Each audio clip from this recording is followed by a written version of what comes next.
Maayo gayud ang pagpasalamat kanimo o Ginoo ug ang pag-awit alang sa imong ngalan o labing halangdon nga Dios. Ang pagsangyaw matag buntag sa imong gugma walay paglubad ug sa matag nabii sa imong pagka matinud-anon.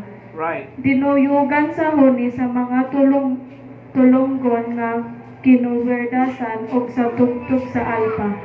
Nakalipay ka nako o Ginoo. Ang gamhanan ng mga buhat kon nag-awit ako sa kalipay tungod sa imong gihimo. Pagkakahibulungan sa imong mga buhat o Ginoo. Amen. Pagkakalom sa imong mga hunahuna, dili kini masabot sa mga buang-buang o matungkad sa mga walay alaman. Right. Bisan mo tubo sama sa mga sagbot ang mga daotan ug ang tanang makasasala muluswag mga laglag ra gihapon sila sa higpit.